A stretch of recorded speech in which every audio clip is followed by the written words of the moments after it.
नमस्ते, आप सभी का स्वागत है मेरे इस चैनल में चिराग एस्ट्रोलॉजी। और हम बात करेंगे चंद्र राहु की। चंद्र राहु का हमने 3 स्थान तक बात कर ली थी और चौथे स्थान की बात करेंगे। चौथा जो स्थान है वो बहुत इम्पोर्टेंट है, क्योंकि ये सुख भाव है। सुख सारे जीवन के जो होते हैं वो यहाँ पर होते हैं, और यहाँ पर हमारा आत्मा है, हमारा हार्ट है, हमारा सोल है, वो भी यहाँ पर है।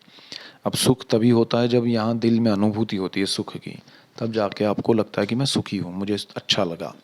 सो वो दिल को सुकून मिलना, आपकी आत्मा को सुकून मिलना, शांति मिलना, अच्छा लगना, तो वो सुख यहाँ पर है। और यहाँ पर जब राहु और चंद्र बैठते हैं तो बहुत ही ज़बरदस्त इफेक्ट देते हैं, क्योंकि यहाँ पर राहु क्या करता है कि आपके बर्थ प्लेस से पहले तो आपको उठा के दूर ले जाता है। आप अपने परिवार से दूर हो जाते हैं, अपनी माता से दूर हो जाते हैं, अपने जितने भी रिश्ते हैं, खासकर मदर और मदरलैंड, आपका जन्मभूमि जो है, आपका जो जहाँ पर आपका जन्म हुआ है, उससे आप बहुत दूर हो जाते हैं।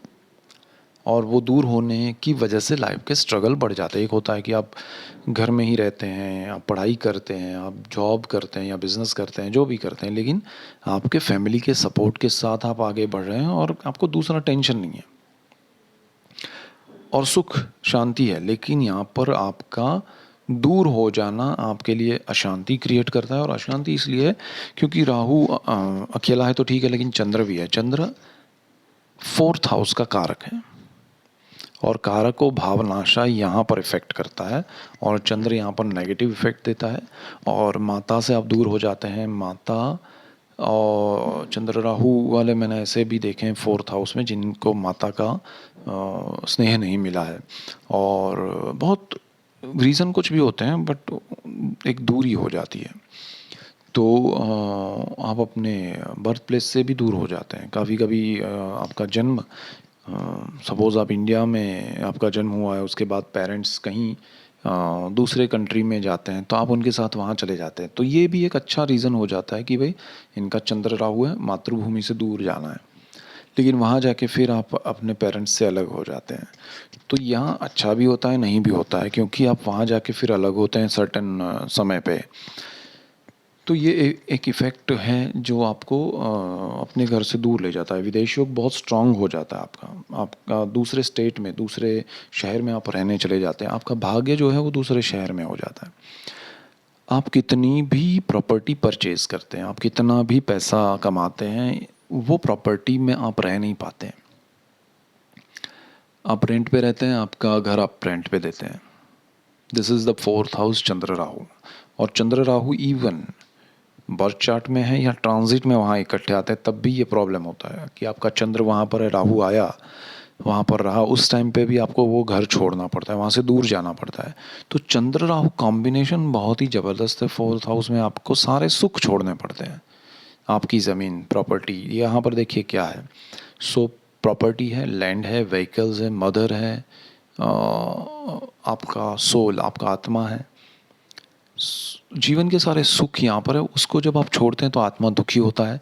तो यहाँ से आप जाते हैं तो दिल को तकलीफ होती है। सो चंद्र राहु 4th हाउस में हार्ट को ज़्यादा इफ़ेक्ट करते हैं। इनके हार्ट जो हैं वो कमज़ोर होते हैं। मतलब ऐसा नहीं है कि वो डरपोक होते हैं, बट उनको तकलीफ़ें इतनी मिलती है कि हार्ट पे ज़्यादा इफ़ेक्ट होता है और वो हार्ट कमज़ोर होता जाता है।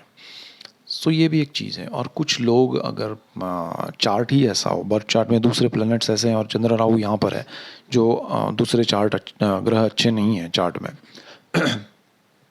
तो वो चीज़ आपके लिए हार्ट की डिजीज़ लेके आता है, हार्ट के प्रॉब्लम्स लेके आता है। सो चंद्र राहु यहाँ पर इस तरह से भी बहुत ही ज़बरदस्त होते हैं इफेक्ट वाइज। और कर्मस्थान में केतु होता है यहाँ पर। 4th हाउस में चंद्र राहु और राहु के बिल्कुल सामने केतु। अब कर्मस्थान का केतु आपको काम नहीं करने दे रहा है, राहु की वहाँ दृष्टि है, चंद्र राहु यहाँ पर है, चंद्र कारक भाव में है। ये सारी चीज़ें आपके जीवन में बहुत बड़े प्रॉब्लम क्रिएट इस तरह से करती है कि आप बहुत कुछ अच्छा, आपका घर परिवार होता है एक समय पे, कभी कभी दशा के हिसाब से, दूसरे ग्रहों के हिसाब से आप ज़्यादा आपके घर के साथ रहे, लेकिन एक समय आता है कि आपको घर छोड़ना है। वो छोड़ने का समय ऐसा होता है कि जहाँ आपके पास कुछ होता ही नहीं है। आप वहाँ कुछ छोड़ के जाते हैं तो आपको लगता है कि मैं कुछ कर लूँगा, लेकिन ऐसा होता नहीं है। स्ट्रगल बढ़ जाती है, आपके जीवन में अचीवमेंट्स नहीं होते हैं, आपको परेशानियाँ झेलनी पड़ती है, सारे दुःख आपके सामने आते हैं। तो चंद्र राहु यहाँ पर आपके मन को दुखी करता है, आपके परिवार से दुखी होना, और ख़ासकर ऐसा भी होता है कि माता से आपको दुःख पहुंचता है या माता के लिए आपको दुःख पहुंचता है। अब ज़रूरी नहीं कि माता आपको परेशान कर रही है, ज़रूरी ये नहीं है कि आप परेशान हो रहे हैं। प्रॉब्लम ये है कि आप बहुत ही जुड़े हुए हैं, अपने अटैच्ड हैं आपके मदर से, लेकिन आप जा रहे हैं विदेश में, और अब वहाँ पर आपके पास जॉब नहीं है, काम नहीं है, आप उनको बता नहीं पा रहे माता को, आप बता नहीं पा रहे और दुखी हो रहे, अरे मैं आपसे मैं झूठ बोल रहा हूँ। दूसरी तरफ आपकी माता को लगता है कि अरे मेरी जो संतान है, चाहे बेटा है बेटी है जो भी है, वो मुझसे दूर है, बेचारा क्या करता होगा, कितनी तकलीफ़ में होगा, वो स्ट्रेस में रहती है पूरा समय। सो ये आपका स्ट्रेस चलता रहता है, उनका चलता रहता है। जब आप कुछ अच्छा सोच के आगे बढ़ते हैं तब वो आपको अभाव देता है। केतु 10th हाउस का राहु चंद्र यहाँ पर, आप उनके लिए कुछ कर नहीं पाते, आपसे कुछ हो नहीं पाता है। वो चीज़ आपको फिर परेशान करती है। यानी कि आप मन की शांति थ्रू आउट, आप बिज़नेस कर रहे हैं, आप जॉब कर रहे हैं, आप कुछ भी कर रहे हैं, पढ़ाई कर रहे हैं, मन की शांति आपको कभी नहीं मिलेगी। और इसका उपाय एकमात्र है महादेव। शिव जी का आप मंत्र कीजिए, शिव जी की शरण में जाइए, एवरीडे मेडिटेशन कीजिए, प्राणायाम कीजिए। मन की शांति अंदर खोजने के लिए जो उपाय होते हैं वो सारे आप कर सकते हैं। चाहे आप जिनको भी बिलीव करते हैं उनका मंत्र जाप कीजिए। महादेव सीधा सीधा इफेक्ट देते हैं यहाँ पर आपके लिए, इसलिए उनका पूजा पाठ करना अच्छा होता है।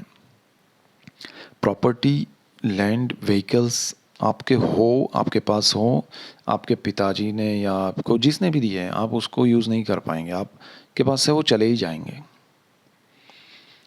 वो भुगतना आपके नसीब में नहीं होता है। इसीलिए अगर उसका रेमेडी कहूँ तो वो चीज़ आप आपके पिताजी के, माताजी के, भाई के, बहन के या पत्नी के, बच्चों के नाम पे लीजिए, तभी आप उसमें रह पाएंगे। अदरवाइज़ तभी आप उसको यूज़ कर पाएंगे, व्हीकल है तो। अदरवाइज़ वो आपके हाथ से चला जाएगा। आपको होगा कि अरे बहुत अच्छा होता है, सब कुछ मैं अच्छा करता हूँ, मुझे पता है कि ये नहीं बेचना चाहिए, क्यों बेच गया, बट आपकी दशा अंतरदशा ऐसी आती है, बेच देते हैं आप। अल्टीमेटली आपको लॉस होता है। और ऐसा ना हो उसके लिए आपको डेफिनेटली वो चीज़ अपने परिवार में से जो भी आपके करीबी हैं उनके नाम पे लेनी चाहिए, ताकि आप उसको यूज़ कर सकें, आप उसका लाभ ले सकें। अब यहाँ पर एक चीज़ और भी होगी कि विदेश योग आपका स्ट्रांग हो रहा है, लेकिन आपके दूसरे प्लैनेट्स बर्थ चार्ट में अच्छे हैं तो विदेश जाके बेनिफिट है।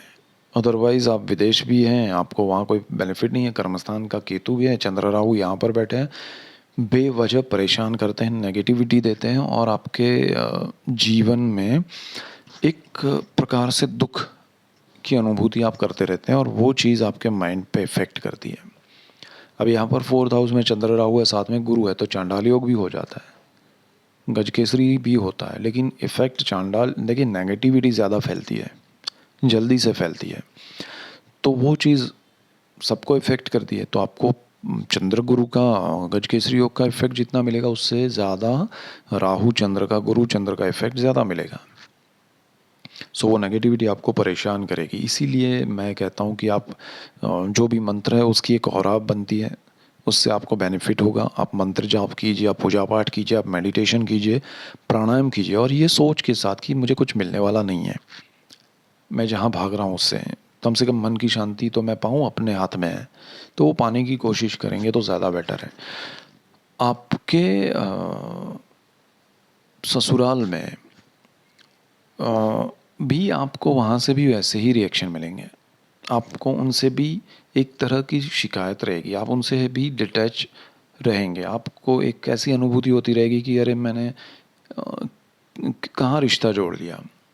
तो वो चीज़ आपको बहुत खलेगी, बहुत तकलीफ़ देगी, और वो चीज़ भी ध्यान रखना ज़रूरी है। यहाँ पर आपका चंद्र राहु है, और चंद्र राहु की दशा अंतर्दशा आती है। महादशा चंद्र की चल रही है, राहु की अंतर्दशा है, या राहु की महादशा में चंद्र की दोनों तरफ आपको ध्यान रखना, इवन किसी और ग्रह की महादशा है उसमें अंतर प्रत्यंतर दशा चल रही है राहु चंद्र की, तो ध्यान रखना है वो समय आपके लिए थोड़ा कठिन हो सकता है। आप अपनी ही चीज़ों को छोड़ देंगे, अपना घर अच्छा है, सब कुछ अच्छा है, सडनली कुछ बेच देते हैं हम, तो वो चीज़ ना हो, उसका ध्यान रखना है। आपको जो प्रॉपर्टी मिलेगी वो भी आपको ऐसी नहीं मिलेगी जो नॉर्मली वास्तु के हिसाब से अच्छी हो, तो वो भी एक ध्यान रखिएगा। चंद्र राहु जिनका 4th हाउस में, उनको अपने नाम पे लैंड, व्हीकल्स, प्रॉपर्टी वो सब नहीं लेना चाहिए, वो आप भुगत नहीं पाएंगे। तो आपके पास पैसा है तो उस तरह से इन्वेस्ट कीजिए अपने फैमिली मेम्बर्स के नाम पे और उसका बेनिफिट लीजिए, तो वो ज़्यादा बेटर रहेगा। सो ये मेन पॉइंट्स है। That's it for today. Keep watching Chirag's astrology. Thank you for watching. God bless you and goodbye. Thank you.